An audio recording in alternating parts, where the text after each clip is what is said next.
ఈ తీర్థనగరి ఉన్న ప్రాంతాన్ని పాలించే వీరేశన్ అనే రాజు బొల్లి చర్మ వ్యాధితో బాధపడుతూ ఈ ఆలయానికి వచ్చి ఇక్కడ జాంబవ తీర్థంలో స్నానం చేసి స్వామిని దర్శించుకొని ఆ వ్యాధి నుంచి ఉపశమనం పొందారు. అప్పటి నుంచి దీర్ఘకాలిక చర్మ వ్యాధులతో బాధపడేవారు ఈ ఆలయంలోని స్వామిని దర్శించుకొని ప్రత్యేక పూజలు చేస్తున్నారు.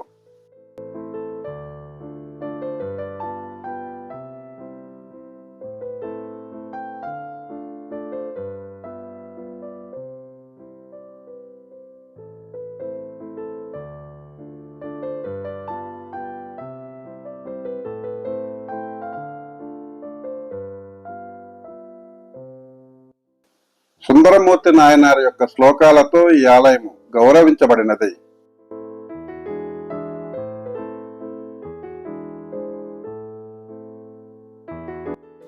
ఈ ప్రాంతంలో నివసించే గొప్ప శైవ భక్తుడు పెరియన్ ప్రతిరోజు శివభక్తులకు చేసే అన్నదానానికి ధాన్యం కొరత ఏర్పడడంతో మహాశివుడే రైతు కూలీగా మారి పెరియన్ వ్యవసాయ భూమిలో విత్తనాలను నాటి పంటను పండించారు. అందుకే ఒకప్పుడు ఈ ప్రాంతాన్ని తిరుతినై నగర్ అని పిలిచేవారు. దీనికి మహాశివుడు విత్తనాలు నాటిన ప్రాంతం అని అర్థము.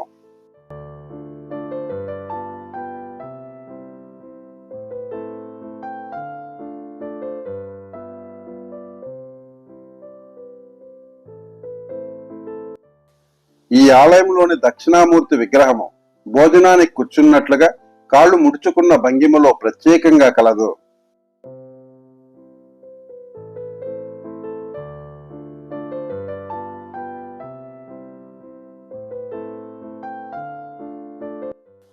ఈ ఆలయ సమీపంలో సుమారు 7 కిలోమీటర్ల పొడవు కలిగిన అద్భుతమైన పెరుమాళ్ సరస్సు కలదు. ఈ తీర్థనగరిలోని శ్రీ శివకొలందీశ్వర ఆలయము కడలూరు పట్టణము నుంచి చిదంబరం వెళ్లే మార్గములో సుమారు 27 కిలోమీటర్ల దూరంలో కలదు.